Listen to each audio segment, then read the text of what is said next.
Hello everyone, welcome to commerce classes. और अब हम करेंगे next adjustment provision for tax and tax liability की।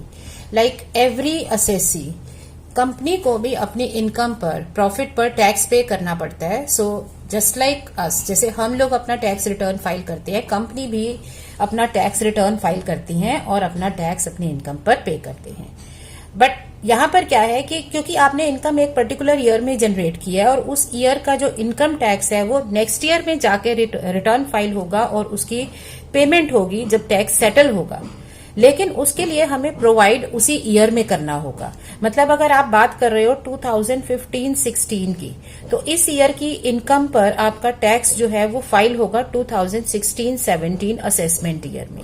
यही हमारा रूल है। अगर आप इनकम टैक्स के लॉस पढ़ रहे हैं, उसका पेपर भी कोई पढ़ रहे हैं, तो आपको समझ में आ जाएगा कि जिस ईयर की इनकम होती है उसका असेसमेंट उसके नेक्स्ट ईयर में होता है, क्योंकि नेक्स्ट ईयर में आप अपना रिटर्न फाइल करते हो। सो इसके टैक्स की जो लाइबिलिटी है वो तो सेटल होगी नेक्स्ट ईयर में जाके, तब आपको पता चलेगा लाइबिलिटी कितनी है। लेकिन इस ईयर में आपको इनकम के साथ साथ एडवांस टैक्स या टीडीएस भी पे करना पड़ेगा। तो अगर किसी ऐसे सोर्स से आपको इनकम मिल रही है जहां पर टीडीएस का प्रोविजन है, जैसे इंटरेस्ट इनकम है, तो बैंक आपके इंटरेस्ट इनकम टैक्स काट के देते हैं तो टीडीएस कटेगा। या अगर आप अपनी इनकम खुद से ही असेस करते हैं तो आपको as per law, income tax laws, आपको advance tax time to time pay करना होता है। और इनफैक्ट अगर हम टाइम पे इंटरेस्ट टैक्स पे नहीं करते हैं तो हमें इंटरेस्ट की पेमेंट करनी पड़ती है, पेनल्टी पड़ जाती है। सो होता क्या है कि जिस ईयर में इनकम हो रही है आपको उस ईयर में ही इनकम जनरेट के साथ साथ वहां का टैक्स भी पे करते जाना है, जिसे हम एडवांस टैक्स कहते हैं। और नेक्स्ट ईयर जाके आप इसका रिटर्न फाइल करोगे तो आपको करेंट ईयर में ही इसका एंड में प्रोविजन भी करना पड़ेगा। तो इस ईयर में आपने क्या किया, एक तो जिस ईयर की इनकम है उस ईयर में आपको प्रोविजन क्रिएट करना होगा अपनी इनकम पे। सेकेंडली आपको उस ईयर का टैक्स भी पे करना पड़ेगा। ये दोनों तो हो गई करेंट ईयर की चीजें। ये आप प्रोविजन करेंट ईयर में एडजस्ट करोगे और नेक्स्ट ईयर जब आपकी लाइबिलिटी सेटल होगी तो फिर आप उसकी लाइबिलिटी की सेटलमेंट और पेमेंट की एंट्री करोगे। अब यही चीज अगर हम लास्ट ईयर के अकॉर्डिंगली सीखें तो इससे पिछले ईयर में भी हमने उस ईयर का प्रोविजन मेंटेन किया होगा, ठीक है, और उस ईयर में भी हमने कुछ एडवांस टैक्स और टीडीएस पे किया होगा। अब ये प्रीवियस ईयर का मामला है तो इसकी सेटलमेंट जो है वो इस ईयर में, करंट ईयर में होनी है। दैट मीन्स जब हम प्रोविजन की बात कर रहे होते हैं तो हमारे पास 2 ईयर चल रहे होते हैं। करंट ईयर के लिए हमें प्रोविजन बनाना है। ये हमारा जो प्रोविजन है ये न्यू क्रिएट होगा। ये एंड में क्रिएट करोगे कि आपकी इनकम 10 लाख है तो क्योंकि आप 40% टैक्स रेट में आते हो तो आप 4 लाख का प्रोविजन बना दो, या आप 30% टैक्स रेट पे आते हो तो 3 लाख का प्रोविजन कर दो। प्रोविजन हम करते हैं फ्यूचर लाइबिलिटी के लिए, क्योंकि इसकी लाइबिलिटी नेक्स्ट ईयर में सेटल होगी, बट इनकम इसी ईयर की है तो इसी ईयर में इसका प्रोविजन बना लेंगे। और साथ के साथ हम एडवांस टैक्स भी पे कर रहे हैं, इस इनकम पर टीडीएस भी कट रहा है। तो करंट ईयर में ये 2 चीजें हैं, बट इसकी लाइबिलिटी नेक्स्ट ईयर सेटल होगी। तो जैसे इसकी लाइबिलिटी नेक्स्ट ईयर सेटल होगी, इसी तरह से जो पिछले साल हमने प्रोविजन किया था, जो प्रीवियस ईयर में हमने प्रोविजन क्रिएट किया हुआ था, तो ये हमारे पास ऑलरेडी है क्योंकि ये हमने लास्ट ईयर बना लिया होगा। तो अब करंट ईयर में ये लाइबिलिटी सेटल हो जाएगी। जो इनकम टैक्स अथॉरिटीज हैं वो आपकी लाइबिलिटी सेटल करके बता देंगी कि आपकी इतनी लाइबिलिटी बनती है। तो अकॉर्डिंगली आप देख लोगे कि अगर आपकी लाइबिलिटी कम बन रही है तो प्रोविजन बच जाएगा, वो आपकी इनकम में जुड़ जाएगा, और अगर लाइबिलिटी ज्यादा बन रही है तो प्रोविजन आपको एक्स्ट्रा अमाउंट डालना पड़ेगा। इसे हम कहते हैं पास्ट पीरियड एडजस्टमेंट, ठीक है। कंपनी अकाउंट में क्या है कि करंट ईयर की ट्रांजैक्शंस और पिछले ईयर की ट्रांजैक्शंस को बिल्कुल अलग रखना है। तो जो पास्ट पीरियड की एडजस्टमेंट है उसे अलग से नोट करना होगा और जो करंट ईयर की वर्किंग है उसे अलग से करना होगा। तो करंट ईयर में तो सिंपल सी बात है, हमने जो भी एडवांस टैक्स पे कर रखा है, टीडीएस पे कर रखा है, ये हमारे पास अवेलेबल होगा। तो इसको एज इट इज आपको शो कर देना है लोन्स एंड एडवांसेस में अपनी बैलेंस शीट में, ठीक है। और जो आपने प्रोविजन किया है उसको आप शो कर दोगे शॉर्ट टर्म प्रोविजंस में। अब ऐसा ये एडवांस नहीं है, आपने एडवांस एक एक्सपेंस के अगेंस्ट दिया हुआ है तो इसको हम अदर करंट लाइबिलिटीज में भी शो कर सकते हैं। सो क्या रहा कि हमें नंबर 1 करंट ईयर और लास्ट ईयर दोनों के अमाउंट्स को बिल्कुल अलग कर देना है, उनको मिक्स नहीं करना। क्योंकि हर साल ये प्रोसीजर चलेगा। लास्ट ईयर का प्रोविजन के अगेंस्ट लाइबिलिटी सेटल होगी और उसको एडजस्ट करेंगे, तो वो हमें प्रायर पीरियड आइटम की तरह दिखाना होगा, क्योंकि ये इस साल का नहीं है। कंपनी एक्ट क्लियरली स्टेट करता है कि जो करंट ईयर की चीजें हैं वो अलग दिखाओ और प्रीवियस पीरियड की वर्किंग को अलग दिखाना है। सो प्रायर पीरियड एडजस्टमेंट अलग जाएगी और जो करंट ईयर में आपका आएगा उसको आपको अलग से दिखाना होगा। सो क्या करेंगे हम पहले अमाउंट सेपरेट कर देंगे। तो आप करंट ईयर के अमाउंट्स को अलग कर दो और प्रीवियस ईयर के अमाउंट्स को बिल्कुल अलग लिखो। आपको टोटल भी दिया हो सकता है बैलेंस में, लेकिन आपको अलग अलग कर देना है। अब करंट ईयर में क्या है, आपके पास एडवांस टैक्स और टीडीएस जो करंट ईयर का है वो ऑलरेडी आपने पे किया हुआ है या कटा हुआ है टैक्स, तो वो ऑलरेडी अवेलेबल होगा। So it will be given in trial balance. ये ट्रायल बैलेंस में दिया होगा। इसे हम क्या करेंगे, इसे हम बैलेंस शीट में डायरेक्टली करंट एसेट्स के अंदर अदर करंट एसेट्स में टीडीएस, ठीक है, और advance tax of current year show कर देंगे। ये आ जाएगा इसमें। अब दूसरी चीज क्या है, क्योंकि करंट ईयर में आपको टैक्स भी पे करना है जिसकी असेसमेंट नेक्स्ट ईयर होगी, लेकिन हमें इसके लिए प्रोविजन बनाना पड़ेगा।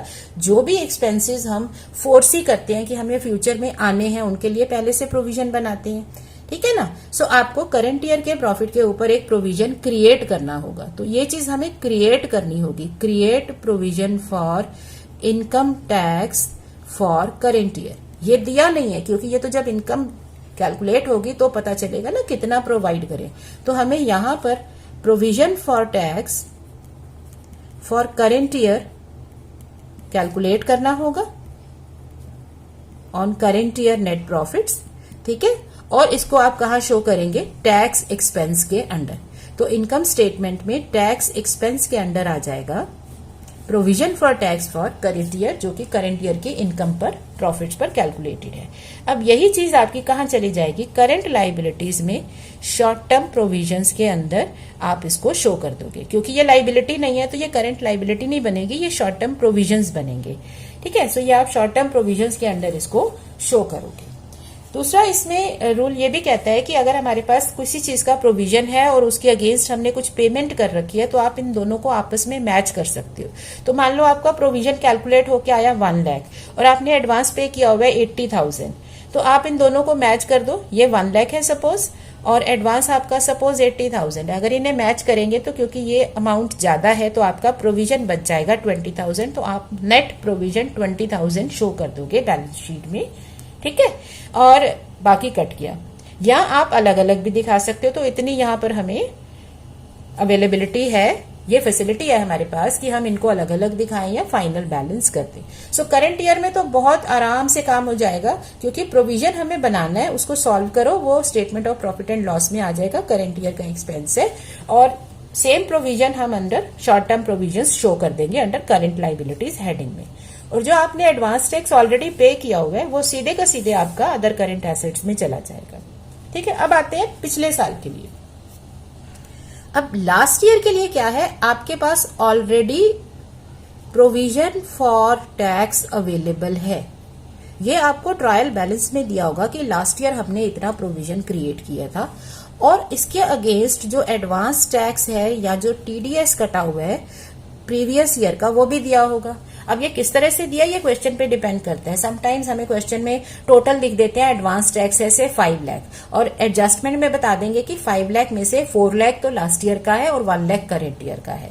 तो जो लास्ट ईयर का है वो प्रीवियस ईयर के साथ एडजस्ट होगा, और जो करंट ईयर का है वो सीधे यहाँ पर आपका बैलेंस शीट में जाएगा। अब हम आ गए प्रीवियस ईयर के फिगर्स पे। तो हमारे पास फिगर्स हैं, हमें पता है कितना प्रोविजन है, हमें पता है कितना एडवांस टैक्स है, ठीक है। अब इन दोनों के बीच में जो इनको जोड़ने वाली कड़ी है वो क्या है, वो है टैक्स लाइबिलिटी सेटल्ड। क्योंकि ये आपने प्रोविजन किया ये मान के कि हमें टैक्स पे करना है, आपने रिटर्न भी फाइल कर दिया अपनी कैलकुलेशन के हिसाब से। अब इनकम टैक्स अथॉरिटीज आपका रिटर्न चेक करेंगी, जो भी एडजस्टमेंट्स करनी है, जहां कहीं उनको मिस्टेक लगेगी वो सब ठीक करके एक टैक्स लाइबिलिटी आपको सेटल करके बता देंगे कि ये आपकी लाइबिलिटी सेटल्ड है। तो ये कहां दिया होगा, ये एडिशनल इंफॉर्मेशन में हमें दिया होगा। अब ये इन दोनों को कड़ी जोड़ती है। प्रोविजन हमने किसके लिए किया है? प्रोविजन एडवांस पे करने के लिए नहीं किया, प्रोविजन किया क्योंकि हमें पता है कि लाइबिलिटी बनेगी। और ये जो एडवांस पेमेंट है वो भी हम इसलिए कर रहे हैं क्योंकि हमें पता है कि लाइबिलिटी सेटल होनी है। तो ये इनका मिसिंग लिंक है, टैक्स लाइबिलिटी सेटल्ड। तो हमें इन दोनों को इसी से एडजस्ट करना है और इसी स्टेप में करना है। अब आप चेक करो कि आपके पास प्रोविजन कितना है और उसको लाइबिलिटी के साथ मैच करो। सो अगर आपको लगता है कि एडिशनल लाइबिलिटी के लिए प्रोविजन चाहिए, ठीक है, मतलब आपको अगर एक्स्ट्रा प्रोविजन नीडेड है तो वो आ जाएगा आपका टैक्स एक्सपेंस के under prior period tax adjustment में।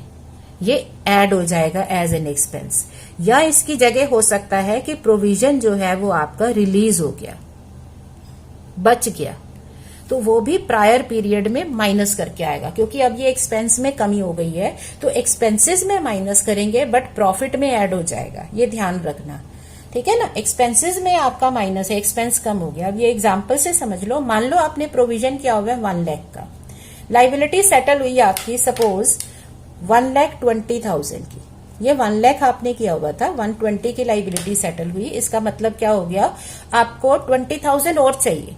आपने माना था कि शायद मेरी लाइबिलिटी 1 लाख बनेगी, आपने 1 लाख का प्रोविजन बना दिया, बट एक्चुअल लाइबिलिटी ज्यादा सेटल हुई है।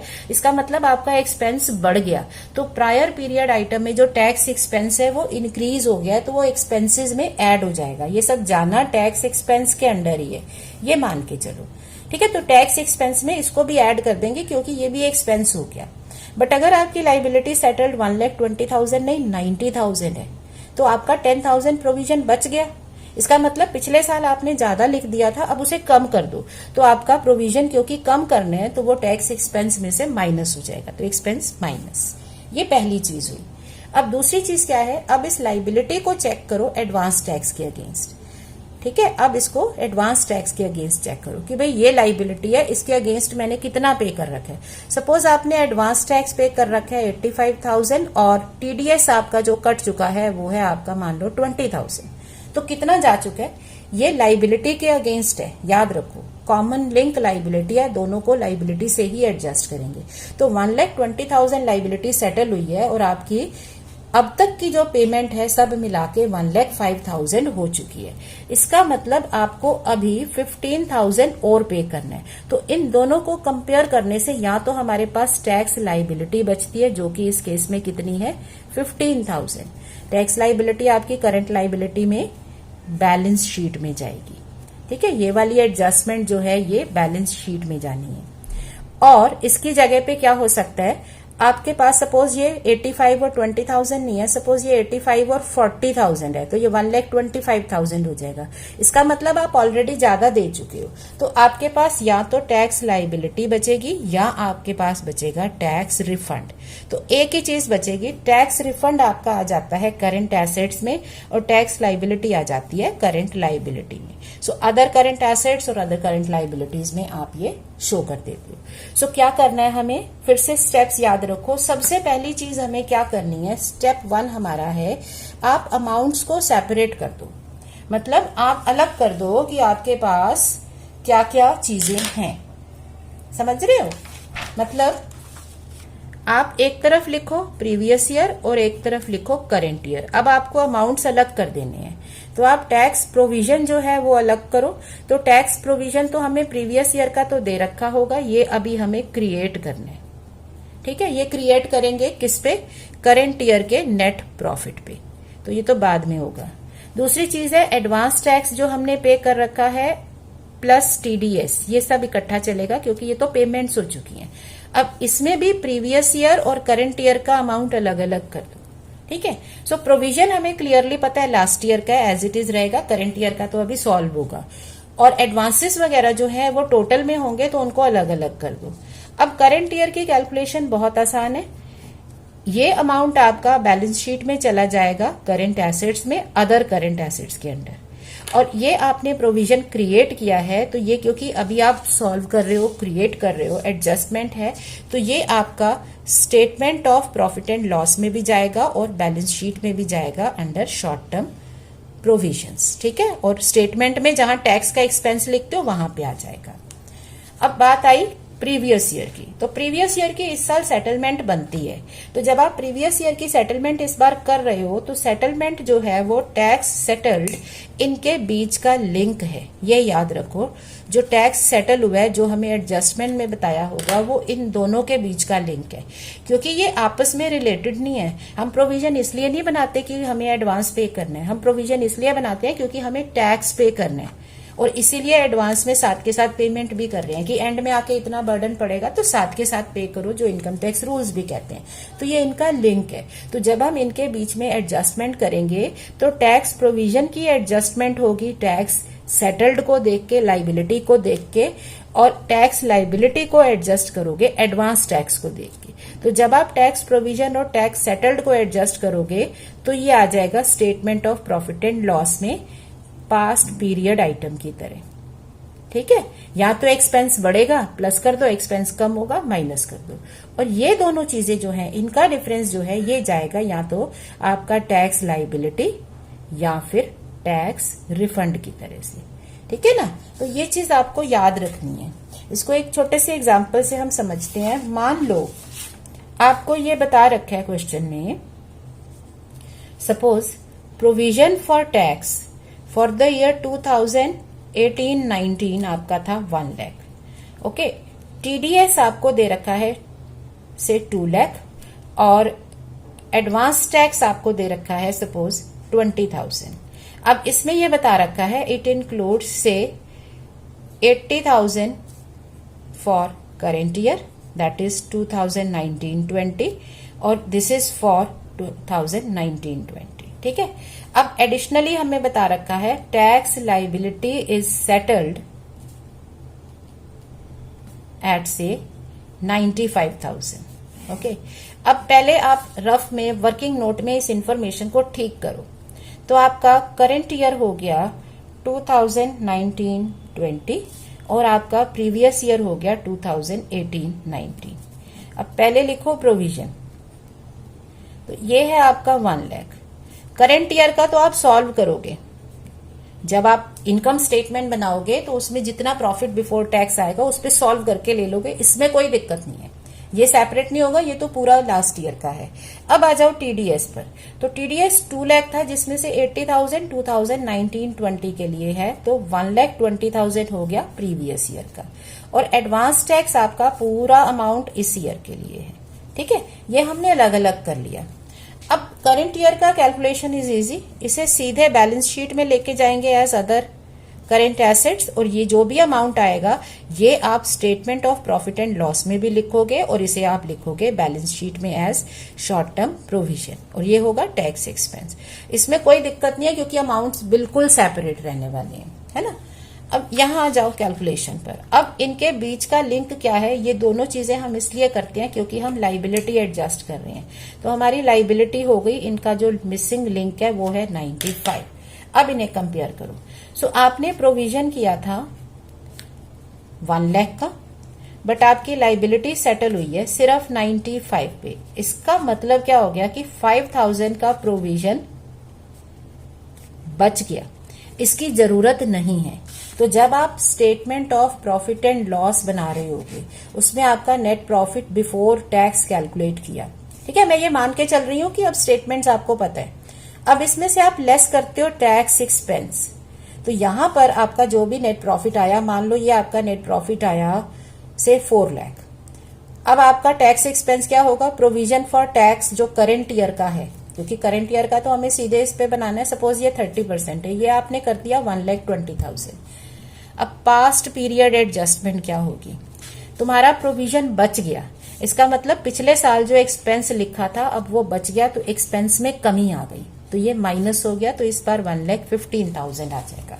120 करंट ईयर का और पिछले साल का 5,000 बच गया, वो भी इसमें एडजस्ट कर दिया। और अगर मान लो आपकी लाइबिलिटी सेटल हुई होती 1,10,000 की, तो 10,000 आपको और चाहिए, तो फिर वो लिखते पास्ट पीरियड प्रोविजन नीडेड, और चाहिए तो 10,000 और चाहिए। 120 इस ईयर का चाहिए, 10,000 पिछले साल के लिए चाहिए, तो टोटल हो जाता 1,30,000। तो अमाउंट में फर्क नहीं पड़ रहा है, बट एक्सप्लेनेशन हमें बतानी पड़ती है, ठीक है ना। सो इस तरह से ये आ जाएगा। अब दूसरी चीज क्या हो गई, यहीं पर रहते हैं आप, इन दोनों को कंपेयर करके हमने प्रोविजन निकाल लिया कि ये तो बच गया, तो ये हमारे एक्सपेंसेस को कम करेगा, तो एक्सपेंसेस में से इसे माइनस कर दो। ऑलराइट, अब दूसरा इनको कंपेयर करो लाइबिलिटी को पेमेंट के साथ। तो अब हमारी टैक्स लाइबिलिटी है 95,000 की और हमारा एडवांस टैक्स पेड है 1,20,000। तो आप लाइबिलिटी से कहीं ज्यादा पे कर चुके हो। इसका मतलब आपके रिटर्न में क्या बनेगा, अगर आपकी कोई लाइबिलिटी 95 की हो, आप ज्यादा पे कर देते हो, इसका मतलब आपको वापस मिलेगा। तो टैक्स की लैंग्वेज में इसे बोलते हैं टैक्स रिफंड। तो हमें टैक्स रिफंड मिलेगा 25,000 का। ठीक है, तो अब बैलेंस शीट में क्या होगा, बैलेंस शीट जब आप बनाते हैं तो करंट ईयर के अमाउंट तो चले जाएंगे अलग अलग, मतलब आपका करंट ईयर का प्रोविजन बना 1,20,000 और एडवांस और टीडीएस बना 1 लाख। तो ये आ जाएगा एसेट्स में और 120 आ जाएगा प्रोविजंस में, या नेट में 20,000 का डिफरेंस प्रोविजन में। लास्ट ईयर का क्या होगा, लास्ट ईयर के सारे अमाउंट कट गए हैं, 1 लाख के अगेंस्ट लाइबिलिटी सेटल हुई और अमाउंट एडजस्ट हो गया, ये कट गया। अब इसके अगेंस्ट एडवांस टैक्स एडजस्ट हुआ तो बचा कितना 25,000। अब ये रिफंड है, तो जब आप यहाँ पर एसेट्स लिखोगे तो एसेट्स में करंट एसेट्स के अंदर अदर करंट एसेट्स में आप टैक्स रिफंड भी लिख दोगे 25,000। ठीक है, और अगर कहते हैं कि हमें रिसीव हो गया तो पैसा ले लो बैंक में डाल दो, तो वो बैंक में चला जाएगा। सिमिलरली ये लाइबिलिटी भी हो सकता था, अगर आपने एडवांस 120 की जगह पे सपोज 85,000 ही पे किया होता तो आपका 10,000 पे करना होता, उसे बोल देते टैक्स लाइबिलिटी, तो वो करंट लाइबिलिटी का पार्ट हो जाती है। ठीक है, सो प्रोविजंस आते हैं शॉर्ट टर्म प्रोविजन में, एक्चुअल लाइबिलिटी आती है लाइबिलिटी साइड में। सो हम इस चीज को अब कैसे फाइनली समझ सकते हैं शॉर्ट वे में। करंट ईयर के लिए क्या करना है, जो प्रोविजन क्रिएट करना है उसे टैक्स एक्सपेंस की तरह से लिखना है statement of profit and loss में। तो प्रोविजन अलग से जाएगा अदर करंट लाइबिलिटीज के अंदर शॉर्ट टर्म प्रोविजंस में, और जो आपने एडवांसेस पे कर रखे हैं वो अलग से चले जाएंगे। लास्ट ईयर के लिए क्या करोगे, प्रोविजन को लाइबिलिटी के अगेंस्ट एडजस्ट करो, जो डिफरेंस बच गया वो टैक्स एक्सपेंस है, प्लस भी हो सकता है माइनस भी हो सकता है, और लाइबिलिटी को सेटल करो पेमेंट के साथ, क्योंकि लाइबिलिटी को पेमेंट के अगेंस्ट एडजस्ट करना है। उससे तुम्हें क्या मिलेगा, या आपको टैक्स पेबल मिलेगा या मिलेगा टैक्स रिफंड। ठीक है, तो ये आ जाता है जब हमारी लाइबिलिटी सेटल हो जाती है। अब यहाँ पे एक स्पेशल केस हो जाता है कि अगर आपकी प्रीवियस ईयर की लाइबिलिटी सेटल नहीं हुई है, डिस्प्यूट हो गया, मतलब आपने कुछ कहा उसमें कि ये हमारी इनकम है, ये एक्सपेंस है, आपके जो असेसिंग ऑफिसर है उसने कुछ और उसने क्वेश्चन लगा दिया, अब आप उसको एक्सप्लेन कर रहे हो तो अभी लाइबिलिटी सेटल ही नहीं हुई है, आपके अमाउंट्स एज इट इज हैं, तो क्या करते हैं, स्टेटस क्यू मेंटेन कर देते हैं। स्टेटस क्यू मेंटेन करने का मतलब है प्रीवियस ईयर प्रोविजन आप एज इट इज ले जाओगे बैलेंस शीट में शॉर्ट टर्म प्रोविजंस के अंडर, और प्रीवियस ईयर की जो आपके टीडीएस और एडवांस टैक्स है वो आप एज इट इज ले जाओगे बैलेंस शीट में अदर करंट एसेट्स। तो क्योंकि लाइबिलिटी सेटल ही नहीं हुई है तो ये एडजस्टमेंट नहीं होगी, दोनों अमाउंट अलग अलग चले जाएंगे। प्लस हमें क्वेश्चन का ध्यान रखना होगा, अगर कुछ एक्स्ट्रा प्रोविजन थोड़ा और बढ़ाना है तो प्रोविजन बढ़ा दो, टोटल प्रोविजन लिख दो, या प्रोविजन जो बढ़ाएंगे वो यहाँ पे आएगा पास्ट पीरियड एडजस्टमेंट, बट अब ये एडजस्टमेंट लाइबिलिटी के लिए नहीं है, प्रोविजन के लिए है। ठीक है ना, सो आप इतना कर सकते हो। और अगर नहीं कहा कुछ तो एज इट इज लिखोगे, बट क्योंकि आपकी लाइबिलिटी में क्वेश्चन आ गया है तो इसको कंटिजेंट लाइबिलिटीज और कमिटमेंट के अंदर आप एक नोट में बता सकते हो बैलेंस शीट के एंड में कि हमारी लाइबिलिटी इस ईयर की सेटल नहीं हुई है and there is a dispute. तो जितनी इंफॉर्मेशन दी है उतनी वहां पे लिख दोगे क्योंकि वो डिटेल के लिए है, राइट। सो इस तरह से हम अपनी टैक्स की एडजस्टमेंट को करते हैं। बस जो की वर्ड है वो क्या है, प्रीवियस ईयर और करंट ईयर सेपरेट कर दो। कई बार स्टूडेंट्स इसी में टोटल करके कंफ्यूज हो जाते हैं, इसे कहाँ लिखूं उसे कहाँ लिखूं। कंफ्यूजन की कोई बात नहीं है, दिक्कत कुछ नहीं है, अलग अलग करो। लास्ट ईयर को अलग करो, करंट ईयर को अलग करो और उनको अलग अलग डील करो, तो फिर ये आपका क्लियर हो जाएगा। सो आई होप ये एडजस्टमेंट आपको समझ आ गई है। सो अब हम नेक्स्ट टाइम क्या करेंगे, इस एडजस्टमेंट को समझ के इसका हम अकाउंटिंग किस तरह से करते हैं, मतलब जर्नल एंट्रीज और रेलेवेंट अकाउंट्स और इनका treatment in statement of profit and loss and balance sheet. So next time हमें क्या सीखना है, क्योंकि अभी तक तो हमने सिर्फ अंडरस्टैंडिंग ली है कि इस तरह से इनको डील करते हैं। अब हम सीखेंगे कि इनके लिए एंट्रीज क्या क्या होती हैं, इनके लिए लेजर अकाउंट्स क्या क्या बनेंगे, ठीक है, और इनके statement of profit and loss and balance sheet में इनको किस तरह से शो करते हैं। ये 3 चीजें हम सीखेंगे और उसके साथ फिर हम करेंगे practice questions. I hope it is clear to you, so keep learning and practicing, keep smiling. Thank you.